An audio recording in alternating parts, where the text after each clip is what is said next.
Bangla news ক্রাফের সকল দর্শকদের নমস্কার। আমরা জানি ধীরে ধীরে হিন্দুরা একজোট হচ্ছে। সত্যি কি একজোট হচ্ছে? হ্যাঁ, হচ্ছে। মানে আমি দুটো লাইন শুনিয়েই আজকে শুরু করব, কারণ যে আমাদের সঙ্গে আজকে আছেন উনি যেরকম সুন্দর ছন্দ করে করে কবিতা লেখেন, তিনি অত্যন্ত দুর্দান্ত একজন অভিনেতা এবং রাজনীতিবিদ হিসাবেও তিনি খুবই একজন নামকরা রাজনীতিবিদ, এবং তার লেখা একদম জগৎ সভায় তো বলার কথা নয়, প্রত্যেকটা মানুষের ঘরে ঘরে তার লেখা পৌঁছে যায়। আমি তাই জন্য দুটো লাইন দিয়ে শুরু করব।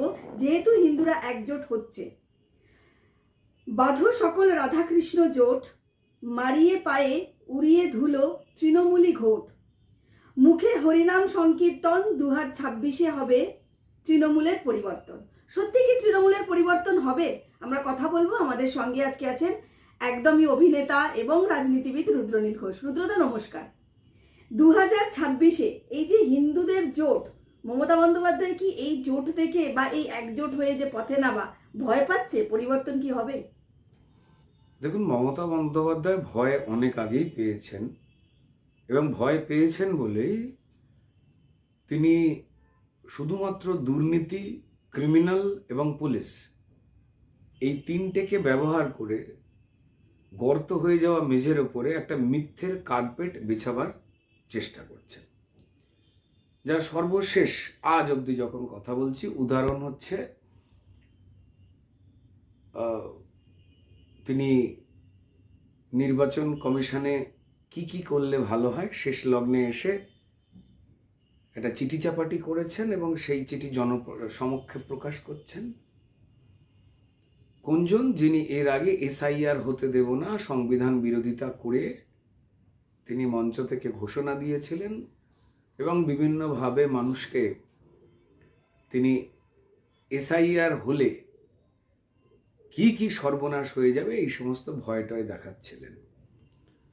তিনি বুঝতেই পারেননি প্রথম দিকে যে এতদিন ধরে তার নির্মাণ করা এই যে জালিয়াতির প্রাসাদ, যা শুধুমাত্র মানুষকে লুট করতে, তার গণতন্ত্র কাড়তে, ধর্ম মত পেশা নির্বিশেষে মানুষকে দেউলিয়া করতে যেভাবে শক্তিশালী হয়েছে, তার বিরুদ্ধে কিন্তু কার্যত পশ্চিমবঙ্গের মানুষ ভয় ভুলে এককাট্টা হচ্ছেন। এবং যারা যে কোনো শুভবুদ্ধি সম্পন্ন শক্তি, শুধুমাত্র হিন্দুরা নয়, মাথায় রেখে দেবেন অন্তত ইমান থাকা যারা মুসলমান, ইমান যারা পবিত্রতা নিয়ে চলেন, জেহাদিরা নয়। ইসলাম শান্তির ধর্ম, সেই শান্তির ধর্মের ইসলামকে যে যে ইসলামিক মৌলবাদী শক্তি কলুষিত করতে চায়, মমতা বন্দ্যোপাধ্যায় তাদেরই প্রশ্রয় দিয়েছেন। এবং রাষ্ট্রবাদী বা শান্তিকামী ইসলামের রাস্তায় চলা যে মানুষ, তিনি ইমাম সাহেব হতে পারেন, তিনি পড়াশোনা করে বড় হতে চাওয়া মুসলমান সমাজের ওই ছেলেটা বা মেয়েটা হতে পারেন যে হিন্দুদের মতোই কাঁধে কাঁধ মিলিয়ে ডাক্তার, ইঞ্জিনিয়ার, শিক্ষক হয়ে নিজের সমাজকে তুলে ধরতে চান, চুরি দুর্নীতির বাইরে জীবন কাটাতে চান। এই সবার বিরুদ্ধেই কার্যত একটা যুদ্ধ ঘোষণা করেছেন। এবং এতদিন ধরে ভারতীয় জনতা পার্টির কর্মীরা যে যে কথাগুলো, যে যে চুরি জচ্চিরি অন্যায়গুলো মানুষের কাছে তুলে ধরেছিল, আজকে চোখের সামনে দল মত পেশা ধর্ম নির্বিশেষে পশ্চিমবঙ্গের প্রত্যেকটি অত্যাচারিত মানুষের কাছে স্পষ্ট যে হ্যাঁ, বিজেপি যে কথাগুলো বলছে, বিজেপির কার্যকর্তারা মাটিতে লড়াই করতে গিয়ে যে 250-300 জন প্রাণ দিয়েছেন, তা তাদের জন্য দেননি, আমাদের ঘুম ভাঙাবার জন্য সত্যি কথা বলে দিচ্ছিলেন বলে তৃণমূলের পুলিশ এবং ক্রিমিনাল তাদের পৃথিবী থেকে সরিয়ে দিয়েছে। আমাদের কণ্ঠস্বরই তারা তুলে ধরছিলেন বুকে সাহস নিয়ে। তো তাই মমতা বন্দ্যোপাধ্যায় বেবাক ভয় পেয়ে গেছেন। দুর্ভাগ্য লাগে যখন একজন মুখ্যমন্ত্রী পাড়ার ছেনমস্তানের মতো বলছেন, দিকবিদিক জ্ঞানশূন্য হয়ে, আমি চেয়েছি বলেই, সৌজন্যতা দেখিয়েছি বলে দেশের স্বরাষ্ট্রমন্ত্রী কলকাতায় এসে হোটেল থেকে বাইরে পা ফেলতে পারছেন। তার এই কথা শুনে পশু পাখিরা হেসে উঠেছে, যারা কোনোদিন হাসবে ভাবেনি তারাও হেসে ফেলেছে। কেউ কেউ তো বলছেন যে ভূমিষ্ঠ হতে যাওয়া মায়ের গর্ভে থাকা সন্তান, তারা বাইরের কথা শুনতে পায়, তারাও নাকি পেটের মধ্যে হাসছে। এবং তারা সবাই জানেন যে দেশের স্বরাষ্ট্রমন্ত্রী, তিনি যে রাজনৈতিক দলেরই হন না কেন, তিনি যদি সামান্য হেঁচে কেসেও দেন তো তাহলে কালীঘাট অচিরেই খালিঘাট হয়ে যাবে, যদি কেউ চান। এবং কার্যত মমতা বন্দ্যোপাধ্যায় এই বাংলাদেশি স্লোগান, খালেদা জিয়ার মামাটি মানুষ, শামীম ওসমানের খেলা হবে, বা শেখ মুজিবের জয় বাংলা, এই তিনটেই তো সম্পদ তৃণমূলের কাছে। তৈরি হয়নি। সনাতন একটা জীবন চর্চা, একটা পথ, তা তো অন্য কারুর সঙ্গে লড়াই নেই। কাকে ধর্মান্তরিত করতে হবে, কাকে ছোট করতে হবে, সেই কথা বলাই নেই। সমাজ কেমন করে এগোবে, ভ্রাতৃত্বের বন্ধন, আপনার শত্রুকে মিত্রকে আপনাকে কি করে জয় করতে হবে হৃদয়, কি করে আপনাকে বৃহত্তর স্বার্থে একত্রিত হতে হবে, কি করে যা অন্যায় যা অশুভ তার বিরুদ্ধে আপনাকে লড়াই করতে হবে, সেই জীবনাদর্শনেরই রাস্তা দেখায় গীতা। তো গীতা অবশ্যই যদি পাঠ্যপুস্তকে আসে, যারা পড়বেন, যারা সনাতন ধর্মের মানুষ না, তারা পরিষ্কার যদি গল্প কাহিনী ভেবেও পড়েন, তবেও তারা চমৎকৃতভাবে উপকৃত হবে। এটা আমরা সবাই জানি, এই আলোচনার বস্তু নয়। দেখুন, একটা না মানে ধর্ম আর সম্প্রদায়, এই দুটোর মধ্যে একটা তফাৎ রয়েছে। সম্প্রদায়ে সারাক্ষণ জনক পাওয়া যায়, যে কোনো সম্প্রদায় হোক। আর হিন্দু ধর্মের না কোনো জনক নেই, কারণ এটা একটা পদ্ধতি। যারা আমাদের কথা শুনছেন তারা অবশ্যই আমাদের কথার সঙ্গে সহমত পোষণ করবেন, হ্যাঁ ঠিকই তো। তো তাই অনেকে মিলে যে জীবন চর্চাটাকে, এই মাটির যে সংস্কৃতি, যা শুভের পক্ষে, সে কথা বলেছেন। আচ্ছা, এই সনাতনেরই তো মানুষ ছিলেন হচ্ছে আর্যভট্ট, তিনি তো শূন্যের আবিষ্কার করেছিলেন। তো সেই শূন্য কি হিন্দু না মুসলমানের না খ্রিস্টানের বলি দিয়ে চলে গিয়েছিলেন তিনি? একদমই তো না। একদম। নিউটনের মাধ্যাকর্ষণ শক্তি, তার আগেই তো আমাদের পুরাণে বর্ণিত আছে এই একই শক্তিকে অন্য নামে। সেইগুলোই তো কালেক্ট করেছিলেন তারা, করে পরে তাদের নাম হয়েছে। আজকে আধুনিক চিকিৎসা বিজ্ঞান, অপারেশন করা, শল্য চিকিৎসা, সারা পৃথিবীর চিকিৎসা বিজ্ঞানের জনক আমাদের এই সনাতনের এই গুরুকুল থেকে, শিক্ষা পদ্ধতি থেকে উঠে আসা সুশ্রুত মুনি এবং চরক মুনি। সারা পৃথিবীর মেডিকেল সায়েন্স এখনো তাকে প্রণাম করে। সনাতন একটা জীবন দর্শন, একটা পদ্ধতি, একটা পথ, জীবন চর্চার, সম্প্রদায় নয়। ব্রিটিশরা এসে হিন্দু, মুসলমান, শিখ, খ্রিস্টান এগুলো করে তারা গুলিয়ে দেয়, এবং আমরা যারা সনাতনী তারা নিজেরাও কিন্তু ওই গুলিয়ে দেওয়া মিথ্যাচারটাকে নিয়েই বাঁচি। এবং আমাদের মনে হয়, আচ্ছা আমি হিন্দু ও মুসলমান ও খ্রিস্টান ও শিখ, উনি বৌদ্ধ। একটু বড় করে ভাবতে হবে যে সম্প্রদায় সেটা যে মত পথে কিছু মানুষ এসে একটা পদ্ধতিকে নিয়ম কানুনের মধ্যে তৈরি করে দিয়েছিলেন, সেটা সম্প্রদায়, হিন্দু সম্প্রদায় নয়।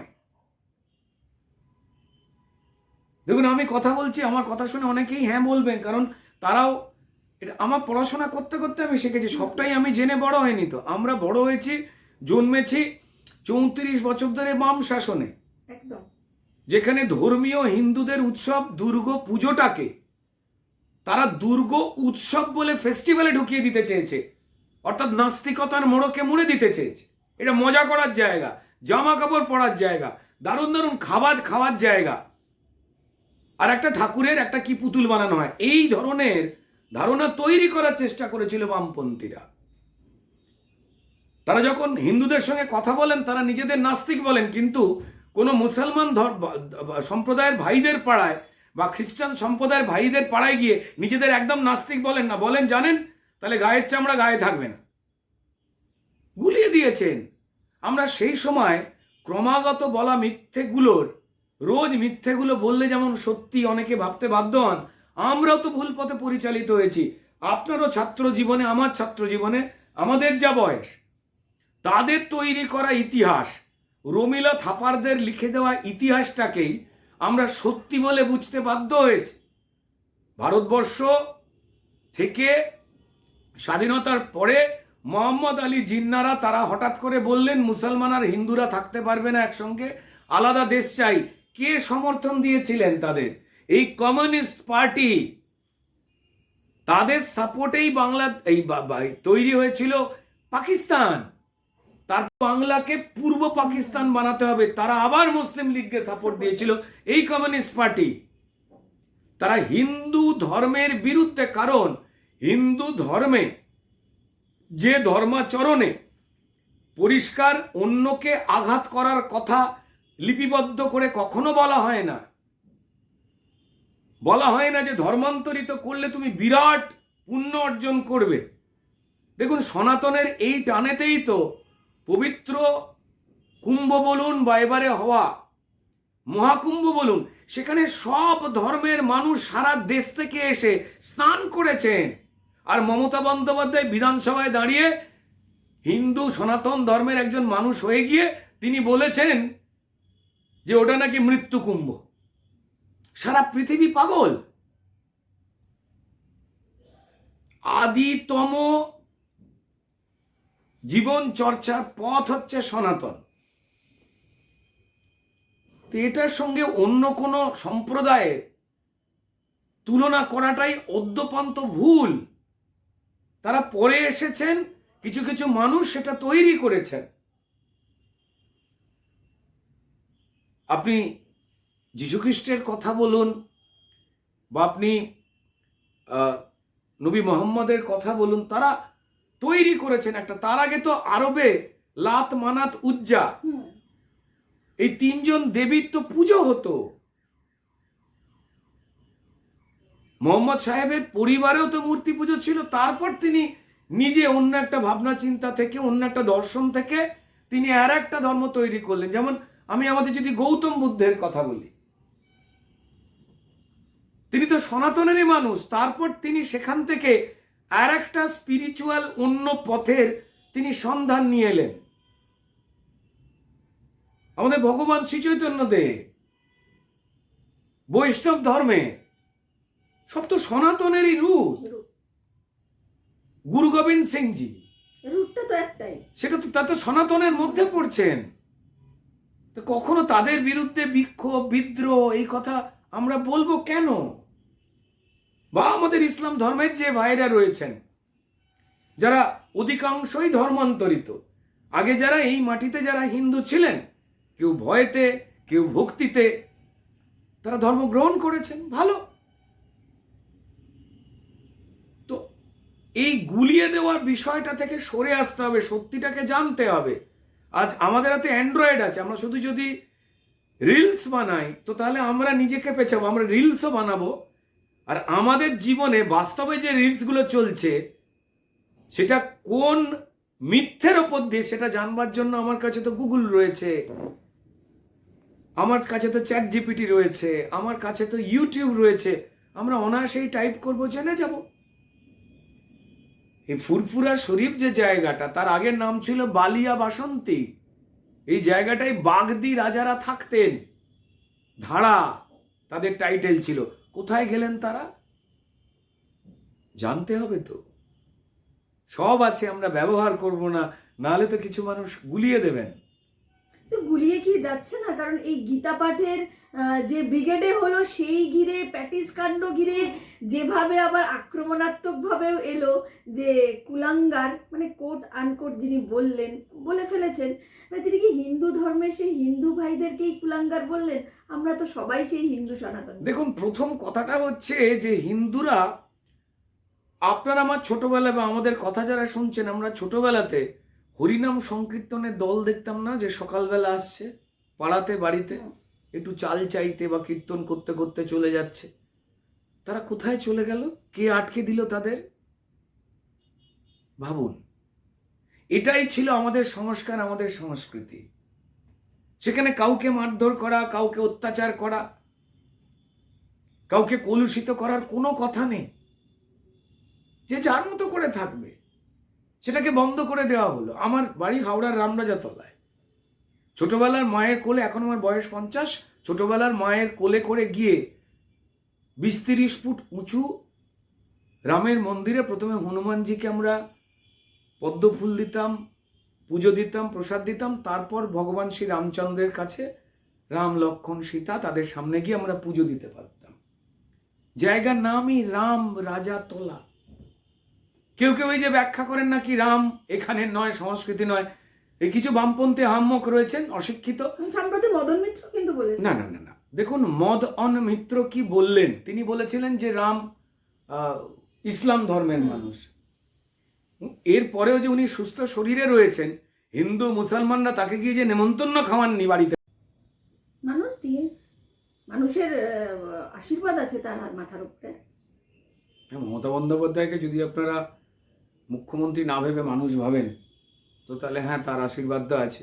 একটা মানুষের আশীর্বাদ ওনার ওপরে আছে, তৃণমূলের লোকজনেরাই যাবে। এবং তিনি সরাসরি বলছেন মুসলিম জাতি ঠিক করবে আগামী দিনে সরকার কে গড়বে বা মুখ্যমন্ত্রীর আসনে কে বসবেন। সরাসরি বলছেন। তো তাহলে বোধহয় ওই সভা থেকে ঘোষণা করা হবে যে প্রত্যেকে আরও মানে 20-30টা করে বাচ্চা নিন, জনসংখ্যা বাড়ান, এইভাবে ডেমোগ্রাফি চেঞ্জ করুন, করে দখল করুন। এটা তো ওদের একটা স্ট্র্যাটেজির মধ্যে পড়ে। ওই সিদ্দিকুল্লাহ চৌধুরী বলেছিল, আপনাদের মনে নেই, যে হাম দো হামারে দো ফোন হয়, বেশি বাচ্চা চাই, খেতে পান আর না পান। এ তো বলেইছিলেন। এই সমস্ত ছেঁদো লোকের কথাবার্তায় পশ্চিমবঙ্গের মানুষের পেটও ভরবে না, কাজও হবে না। এবং তারা যে হিন্দু মেরে ভাগীরথী ভাসিয়ে দেওয়ার কথা বলে, সেই যে উগ্র জিহাদি শক্তি এবং মৌলবাদী শক্তির পক্ষের মানুষ, গণতন্ত্র বা মানবতার পক্ষের মানুষ নয়, তা সবাই জানেন, কিছু বলেন। রুদ্রদা, অসীম বিশ্বাস তিনি সম্প্রতি এই কোরআন নিয়ে একটি মন্তব্য করেন এবং তারপরেই দিকে দিকে বিভিন্ন জায়গায় তার নামে এফআইআর শুরু হয়। এবং তিনিও চ্যালেঞ্জ করেছেন যে কোর্টে যাক, শুনানি হোক, তারপরে দেখা যাবে, যা হবে সেটা কেস হবে, সেটা চলবে, তখন দেখা যাবে। এই যে তিনি যে মন্তব্য করেছেন, সরাসরি তাকে হুমকি দেওয়া হচ্ছে, থ্রেট করা হচ্ছে, কি বলবেন? দেখুন, বিজেপি বিধায়ক অসীম সরকার শুধু নন, এর আগে নূপুর সরকারের শর্মার বেলাও আমরা দেখেছি। আগে না, সারা পৃথিবীতে আল কোরআনের সূরা 9 আয়াত 5 এইখানে লিখিত যে 4টি লাইন আছে, সেই লাইনগুলোকে নিয়ে সারা পৃথিবীতে কিন্তু বিতর্ক চলে এবং এটাকে কিন্তু নিয়ে কাটাছাড়া করা হয়। শুধুমাত্র অসীম সরকার, নূপুর শর্মা নয়, যারা আমাদের কথা শুনছেন ইউটিউবে চলে যান, সূরা 9 আয়াত 5 এটা টাইপ করুন এবং সেখানে আল কোরআনে বর্ণিত যে লাইনগুলো রয়েছে, সেই লাইনগুলো যারা মুসলমান ধর্মের মানুষ নয় তাদের বিরুদ্ধে খুব অদ্ভুত কড়া পদক্ষেপ নেওয়ার কথাই তুলে ধরে। এবার যারা আমাদের মুসলমান সম্প্রদায়ের ভাইরা রয়েছেন, লেখা হয়েছিল কবে? বহু বহু বছর আগে। এবার সারা পৃথিবীতেই আলোচনা হয় যে এই লাইনগুলোর পরিবর্তন, পরিমার্জন বা অবলুপ্তি দরকার। সারা পৃথিবীতে আলোচনা হয়। আমি আমার কথার জায়গায় বলছি না, আমাদের মুসলমান ভাইদের কিছু মানুষ যারা ওই লাইনগুলো হয়তো পড়েননি, তারা অবধি কিন্তু প্রতিবাদ করেছেন অসীম সরকারের কথায়। এবং তারা বোধহয় সারা পৃথিবীতে বিভিন্ন দেশের মানুষ, বিভিন্ন ধর্মের মানুষ, এমনকি মুসলমান সমাজেরও বেশ কিছু মানুষ এই সূরা 9 এবং আয়াত 5 নিয়ে তারা নিজেরাও বর্ণনা করেছেন। তো যারা এফআইআর করেছেন, আমি বলবো তাও ভালো। যে কোনো ধর্মের ক্ষেত্রে তাদের পবিত্র ধর্মগ্রন্থে এমন যদি কোনো লাইন থাকে, এমন যদি কোনো কথা থাকে যা অন্য ধর্ম সম্প্রদায়ের মানুষকে কষ্ট দেয়, সেটা নিয়ে তো ভাবনা চিন্তা করা উচিত। যারা এফআইআর করেছেন, তার মানে এই প্রক্রিয়াটা চলে গেল বিচারকের কাছে। কিন্তু মুসলমান সম্প্রদায়ের মানুষেরা তারা তো কোরআনের আইন মেনে বিচার করতে পছন্দ করেন, যেটাকে বলে সারিয়া আইন। কিন্তু তারা যখন এফআইআর করেছেন, সেক্ষেত্রে তো বিচার বা কাটাছেঁড়া হবে বা আলোচনা হবে আমাদের ভারতীয় ন্যায়ালয়ে।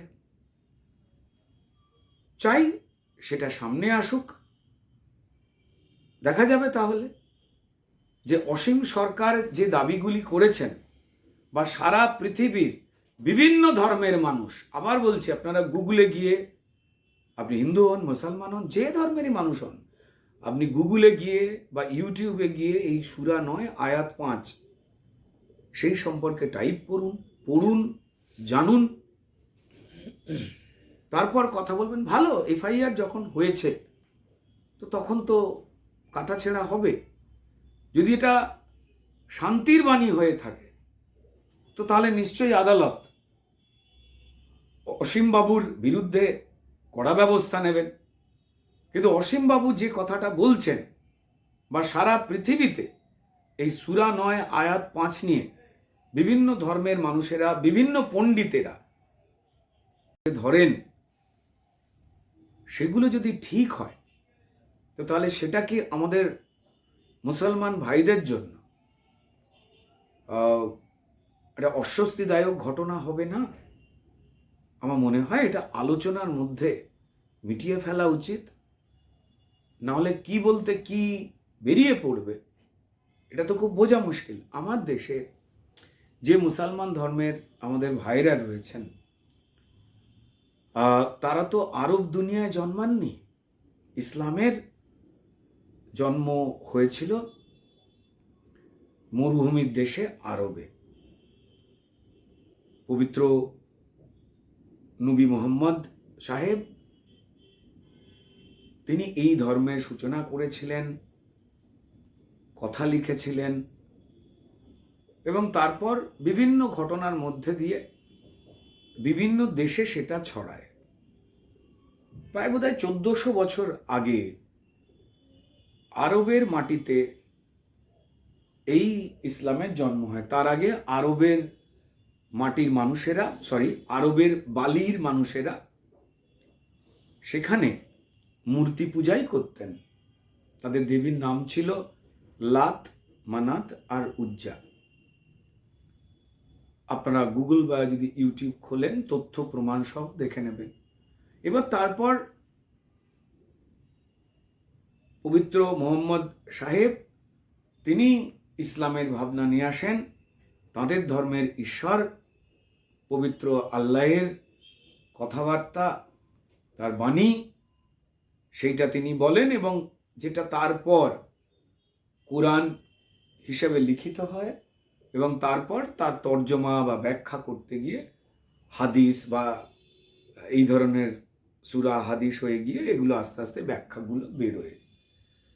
তো তা নিয়ে তো আলোচনার অবকাশ যদি এখন বাইরে আসে, ইন্টারনেটের যুগে কোনো তথ্যই কিন্তু কোনো ধর্মের মানুষ, কোনো পেশার মানুষ, তারা কেউ আর গোপন রাখতে পারবেন না। যেমন এই গ্রেট ক্যালকাটা কিলিং যখন হয়েছিল 1946-এ, তখন যে বামপন্থীরা এই অবিভক্ত বাংলা পূর্ব পাকিস্তান হয়ে যাক, এটা তারা চেয়ে মুসলিম লীগকে সমর্থন করেছিলেন, এবং হোসেন শাহ সুরাওয়ার্দির টিম হিন্দু হত্যা চালিয়েছিল, এ তো ডকুমেন্টে উঠে চলে আসছে এখন। আর তো বামপন্থীরা বলতে পাচ্ছেন না যে না আমরা কিচ্ছু জানি না, না আমরা মুসলিম লীগকে সাপোর্ট করিনি। কেউ কেউ মিথ্যে কথা বলার চেষ্টা করছেন, কিন্তু সমস্ত ডকুমেন্ট। যাই হোক, আমার নিজের মনে হয় যে অসীম সরকারের কথা ঠিক নাকি আমার মুসলমান সম্প্রদায়ের যে ভাইরা তার বিরুদ্ধে এফআইআর করেছেন তারা ঠিক, সেটা আদালতে বিচার হয়ে যাবে। তবে একটা জিনিস, এই ধরনের যে সূরা 9 আয়াত 5 নিয়ে প্রচুর মুসলমান মৌলবী বা মুসলমান ধর্মের যারা প্রচারক রয়েছেন তারা কিন্তু ঠিক অসীম সরকার যা যা বলেছেন তাই তাই লেখা আছে বলে বিভিন্ন জায়গায় ব্যাখ্যা করেছেন, এবং সেই ভিডিও আপনারা পেয়ে যাবেন, সমর্থনও করেছেন। যদি তারা ওই ব্যাখ্যা যদি করে থাকেন, তো তাহলে অসীম সরকারের বিরুদ্ধে প্রতিবাদ না জানিয়ে মুসলমান ধর্মের সেই মানুষগুলো যারা এই ব্যাখ্যা করছেন তাদের বিরুদ্ধে প্রতিবাদ এনারা জানাননি কেন? আমার মনে হয় যে সেই করাটাই আসল কাজ হবে। রুদ্রদা, এই যে গীতা কিন্তু অনেক জায়গায় ইতিমধ্যেই পাঠ্যপুস্তকে ঢোকানো হচ্ছে, বা স্কুলে ক্লাস 6 থেকে 12 অবধি পড়ানোর জন্য ম্যান্ডেটরিও করা হচ্ছে, যেমন গুজরাটে গত বছর করা হয়েছে। মানে তোমার কি বক্তব্য? মানে তোমার একটা ভার্সন নিতে চাইছি যে এই গীতা পাঠ পাঠ্যপুস্তকে বা আমাদেরও পশ্চিমবাংলায় বা বিভিন্ন আরও যে স্টেটগুলো আছে সেখানেও কি চালু করা উচিত, মানে 6 থেকে 12? দেখুন, গীতা একটা জীবন দর্শন। গীতা কিন্তু কখনো পর্যন্ত কারুর বিরুদ্ধে কথা বলে না। গীতা বলে যে কিভাবে চলতে হবে, কিভাবে স্বপ্ন দেখতে হবে, কিভাবে অন্যায়ের বিরুদ্ধে অসত্যের বিরুদ্ধে লড়াই করতে হবে। তাই গীতা শুধুমাত্র যে হিন্দু ধর্মের মানুষেরা তারাই অন্তরে লালন পালন করেন এমনটা নয়। হিন্দু ধর্মের বাইরে বিভিন্ন ধর্মের মানুষেরা তারা কিন্তু গীতার নিয়মিত অধ্যয়ন করেন, যা ভালো, যা কখনো পর্যন্ত কোনো সংকীর্ণ রাস্তার পথে হাঁটে না, যা শুধুমাত্রই পার্টিকুলার কোনো রকম সম্প্রদায়ের কথা শুধু বলে না, তা তো সবার জন্যে ভালো। তো ফলত সেই ক্ষেত্রে আপনি যদি মন দিয়ে কোনোদিন গীতা পড়েন, গীতার